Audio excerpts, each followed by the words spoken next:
Voy a mostrar la tapa del libro porque estamos recibiendo a nuestra siguiente invitada, Victoria Eugenia, Mi vida y mi cárcel con Pablo Escobar, María Isabel Santos antes y ahora Victoria.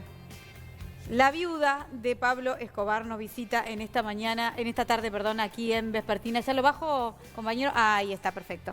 Estábamos viendo el libro, es un placer recibirte. Muchas gracias a todas ustedes. Gracias por visitarnos. Gracias. ¿Con qué nombre te estás queriendo identificar más en este tiempo?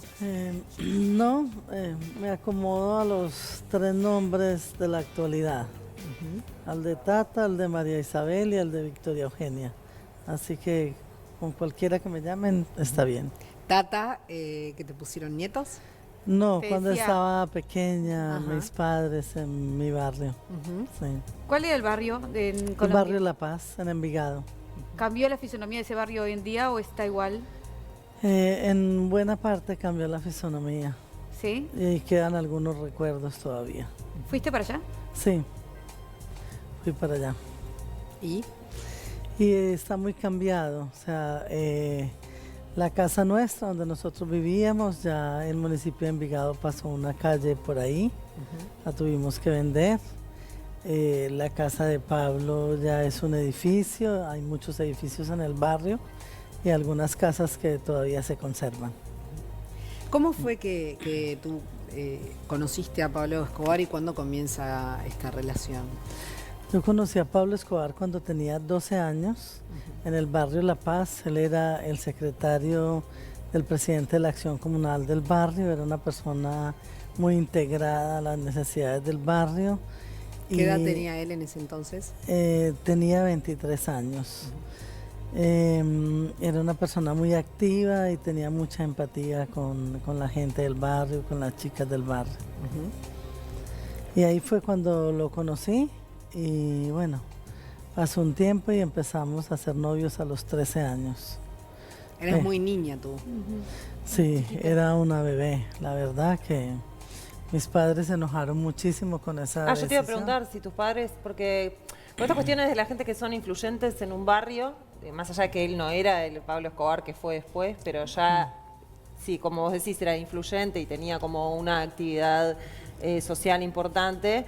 Hay veces que los padres, por más que haya una diferencia de edad o lo que sea, lo aceptan de alguna manera. Entonces, me interesaba saber eso. Tus padres se opusieron en principio. Se opusieron por un tema de edades, porque yo era una Claro. niña y les parecía una locura absoluta que yo tuviera una relación de esas. Y, ¿Se enteraron de entrada o vos se los ocultaste y ellos se enteraron? o sea, como el barrio éramos una familia, entonces todo el mundo se encargaba de ir contando qué era lo que pasaba.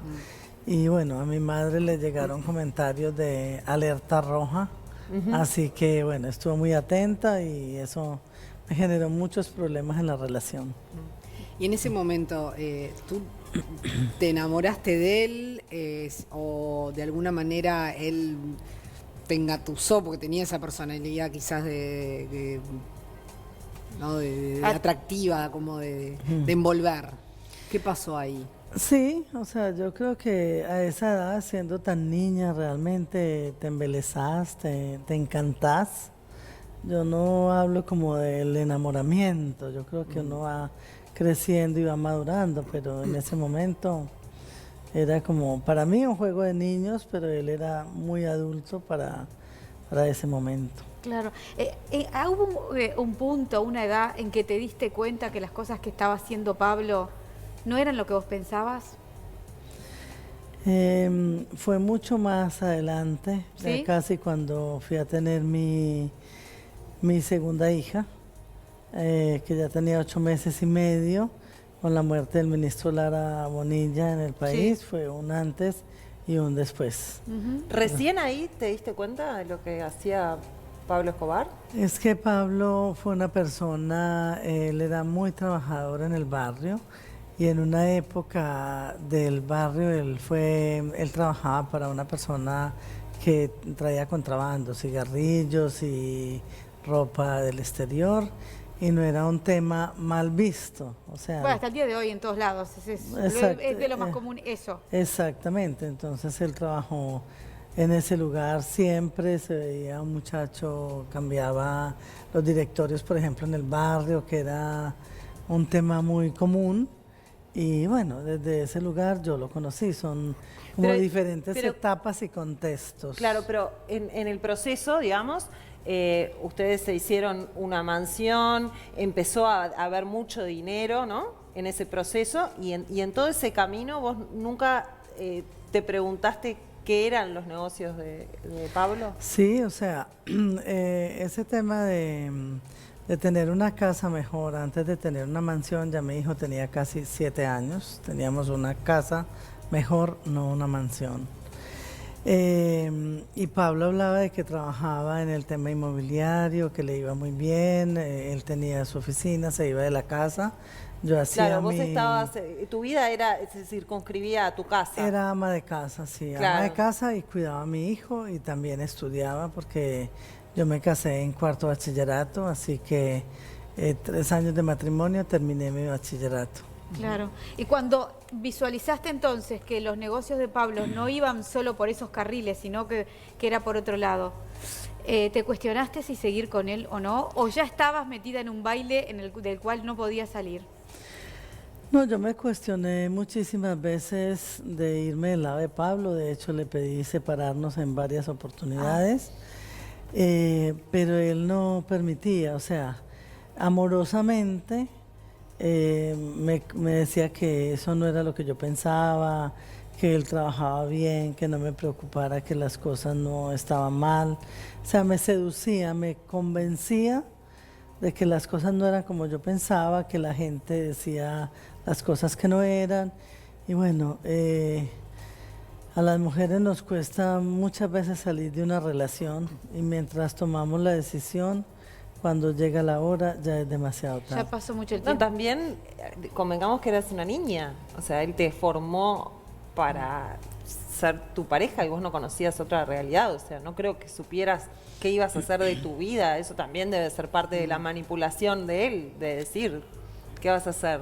Si no conoces otro mundo y otra vida que no sea al lado mío, ¿no? Absolutamente, sí. Y viví en una cultura paisa machista, Claro. donde nos criaron a las mujeres que no tenemos derecho a preguntar ni a opinar.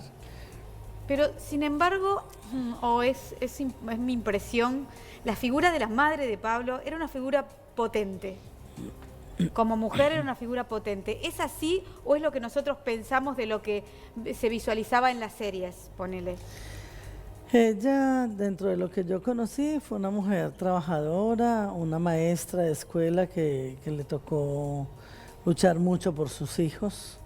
Desde ese lugar hay una faceta de su vida, de las series y que no las conozco, o sea, Yo lo veía después que vi algunas como un Pablo sumiso ante una madre que por ahí se plantaba duro y era como otro perfil de Pablo. Me daba la sensación que era la única persona que lo paraba. ¿Comprendés? Por eso te lo pregunto, A ver. si es la ficción o si era la realidad. Para mí hay mucho de ficción en esas series. Mi hijo en el libro Pablo Escobar Infragante habla de las 40 imprecisiones de las series de televisión. Y realmente, por ejemplo, en El Patrón del Mal muestran nuestra relación íntima con la mamá de Pablo y eso jamás sucedió. Ella era una persona totalmente independiente y yo no tuve ni esa relación tan íntima ni me manejaba de esa manera. Correcto. ¿Cuándo dejó de hacer efecto esa manipulación, esa seducción que ejercía Pablo hacia ti? Si es que en algún momento dejó de suceder. No, yo creo que nunca dejó de suceder. Nunca dejó de suceder porque por los diferentes momentos y los contextos que fueron cada vez más complicados y ya más que la seducción era un tema de vida-muerte. ¿Eso tú le tenías miedo? Sí, yo le tenía miedo. ¿Desde chica o fue algo que empezó en determinado momento de tu vida? Yo O creo- sea, ¿desde el inicio o más avanzada la relación? Yo creo que tú entras en una relación y vas aceptando ciertos comportamientos como si fueran normales, pero en la medida Y que... además era tu primera relación, yo vuelvo a decir eso, Sí, porque claro. es demasiado fuerte tu edad. Mi única Por eso. relación, o sea, yo voy a cumplí 59 años y yo por eso digo en el libro que fue el único amor de mi vida, o sea, yo no he conocido otra persona porque después de la muerte de él, con la experiencia que viví, bueno, quedé como sin deseos. Entonces, es parte de las consecuencias de una relación tan sufrida donde tú no tienes ni voz ni voto. Claro. ¿Cómo lo calificarías ahora a la distancia, ¿no? A Pablo. Porque recién decía, fue el amor de mi vida. Y por otro lado, hay quienes lo catalogan de un monstruo. Entonces... Realmente este libro es un antes y un después en la vida matrimonial de nosotros, porque en la investigación de campo que hice yo me encontré con una persona que yo no conocía y que en muchos pasajes de esta historia me horroriza. Entonces estoy hoy en una dura realidad porque tuve 2 hijos con él. Desde el amor que yo sentía y al hogar al que yo apostaba, porque las mujeres idealizamos mucho y yo idealicé mucho mi historia y mi hogar y me contaba un cuento que creía que ese era el cuento. Y sentía que tenía un esposo que realmente lo veía muy poco y que él vivía más en su mundo y con sus mujeres que en el hogar, pero igual yo siempre lo estaba esperando. Claro. Entonces, cuando idealizas tantos años una historia de esas, salir como de esa conversación cuesta muchísimo y bueno, lo vengo trabajando con los médicos neurocientíficos, especialistas en estrés postraumático, Claro. y me duele muchísimo, o sea, he llorado a cántaros toda esta historia de pensar el hombre con el que yo viví, el hombre con el que yo tuve 2 hijos, es Además, muy doloroso. Y la pregunta, ¿la gente, la sociedad en general, te sigue cobrando eso? ¿Te cobra por él? A mí la sociedad no me mira como María Isabel Santos ni como madre cabeza de familia. A mí me miran como la extensión en el tiempo de la maldad de mi marido. Claro. Hablando justamente de eso, de cuando apareció María Isabel Santos, que tuvo que ver también con que después de que Escobar o lo matan o se suicida, depende de tu hijo piensa que se suicidó, no importa, para protegerlos a ustedes, no importa qué fue, a partir de que se muere, tú tenés que transitar un camino que tiene que ver con acordar con el gobierno colombiano tu salida y al mismo tiempo los enemigos de Pablo Escobar dejarlos tranquilos de que vos no ibas a seguir, o sea, que no había un sucesor ahí, que no había nada, ¿no? Exactamente. En ese momento es como que madurás de golpe, o sea, ese lugar entre algodones en que te tenían también una jaula de oro, ¿no? Una jaula de oro. Se transforma en una cosa que se abre al mundo y tenés que tomar definiciones y tenés que proteger a tus hijos desde un lugar que vos no sabías hacerlo. ¿Cómo fue ese momento y qué hiciste? A ver, yo siento que los hijos le hacen hacer a uno dar pasos en los que tú no sabías que tenías esa fuerza, ni ese valor, ni esa capacidad, pero aquí estábamos defendiendo la vida. Y yo creo que ante la vida de tus hijos, como madre, te inventas lo que no te imaginas si lo haces. Sí, sale la leona. Sale la leona. ¿Y qué sí. pasó ahí con el gobierno colombiano? Eh, Yo digo porque Escobar, no sé si vos ya lo sabías ahí o no, pero históricamente ha tenido una relación con algunos integrantes del gobierno directamente o en su pasado o antes. O sea, siempre estuvo muy vinculado al gobierno y de hecho, bueno, en un momento su aspiración era ser presidente de Colombia, ¿no? sí. ¿Cómo fue encontrarte con esa gente? ¿Vos a ellos los veías en la casa? O sea, esos políticos, los presidentes de Colombia y eso estaban... Algunas personas políticas visitaron la Hacienda Nápoles, visitaban a Pablo, bueno, por sus relaciones y su proyecto social. En algunos momentos vi algunas personas, hay unas fotos en el libro, eso es de público conocimiento. Y bueno. ¿Pensás que la realidad colombiana de hoy, el problema de no poder conseguir la paz, el tema de la FARC y todo eso, tuvo que ver Pablo Escobar en esa historia de Colombia? Más allá de las víctimas específicas y directas de él, ¿tuvo que ver el haber plantado coca, el haber hecho todo este negocio y el haber, o sea, tuvo que ver en el presente colombiano? Yo creo que Pablo es como un referente de una situación, pero en el mundo realmente el problema de las drogas existió 40 años antes de que Pablo Escobar naciera. Y esto lo escribió Johan Hari en un libro, Tras el Grito, donde cuenta el problema de las drogas. Entonces, yo creo que es algo que venía y que en algún momento a Pablo le llegó a sus manos por su condición social, su problemática, su mirada, y no solamente a él, a un país, y que hoy está siendo un tema que nos compete a todas las naciones, ¿no? Igual, más allá del problema de la droga, cuando hablamos de Pablo Escobar hablamos también de asesinatos, ¿no? De muerte. O sea, no es el único problema el hecho de la droga en sí, ¿no? Sí, sí. Sí, es muy doloroso, o sea, el horror que vivió Colombia, la guerra del narcotráfico. Nosotros fuimos el primer objetivo militar en esa guerra. Nos pusieron 700 kilos de dinamita en la puerta de mi casa con mis 2 hijos y se convirtió en una locura absoluta. Y por eso el país se derramó en sangre. Es una cosa que todavía a los colombianos los tiene muy dolidos, y en algún momento, en mucha parte de esta historia no nos escuchan ni quieren saber absolutamente nada de lo que nosotros podamos decir, justamente por ese dolor tan inmenso que el país vivió.